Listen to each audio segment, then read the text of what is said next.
আমরা হচ্ছে পরিবারে অনেক মানুষ ছিল, মানে আমরা যৌথ ফ্যামিলি, মোটামুটি দাদি, অনেক লোক, চাচা, মোটামুটি বড় পরিবার থেকে আমরা ব্রট আপ করে মানে বড় হয়েছি। তো সেক্ষেত্রে সেই সময়টাতে দেখতাম যে মা একদম অনেকগুলো ঝোল, মানে এক হাঁটু ঝোলের মধ্যে আলু মাংস রান্না করতে, হায় আল্লাহ, ওই যে ঝোলের তরকারিটার যে টেস্ট ছিল আমার মাঝে মাঝে খুব মনে পড়ে যখন আমি এরকম ঝোল আলু দিয়ে রান্না করি। সেই তরকারিটা মানে এত যত্ন করে রান্না করি, কিন্তু সেই মায়ের মতো সেই স্বাদ বা সেই টেস্টটা আসলে পাওয়া যায় না।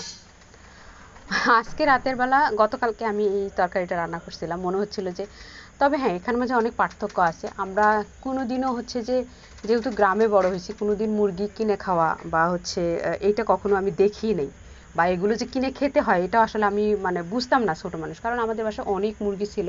সেগুলো একটা করে ধরতো, আলু দিয়ে এক হাঁটু ঝোল দিয়ে অনেক মানুষের দেখা যায় তো ভাগ করে একটা টুকরা, দুইটা টুকরা মাংস, একটা টুকরা আলু আর অনেকগুলো ঝোল দিয়ে খেতে হতো।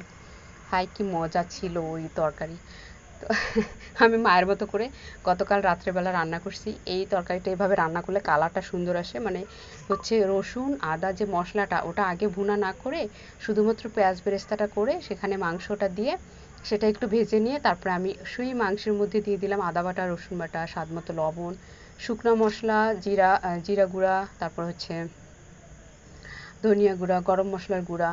যদিও আমি আস্ত গরম মশলা, এলাচ আর দারচিনি হচ্ছে তেলের মধ্যেই দিছিলাম, আর তেজপাতা, বা তারপরেও একটু গুঁড়া দিয়ে এখন মাংসটাকে সময় ধরে যে অল্প আছে ধীরে ধীরে কষাইতে হয়, কারণ এখানে পানি দেওয়া যাবে না। মাংস থেকে যে পানিটা বের হয় বা মশলা থেকে যে পানিটা হয় সেখান থেকে একটু সময় নিয়ে মুরগিটা কষানো হয়।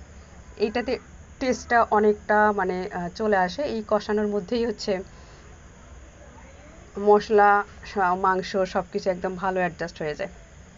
তো এত আয়োজন করে, এত যত্ন করে, এত সময় নিয়ে রান্না করার পরেও সেই টেস্টটা আসলে পাওয়া যায় না। কারণ আমি এটা খুব বিলিভ করি যে রান্নাটা আসলে শুধু খাওয়া না, রান্নাটা একটা আর্ট, এবং রান্নাটার সাথে নিজের মনের ভালোবাসা খুব মিশায় দিতে হয়।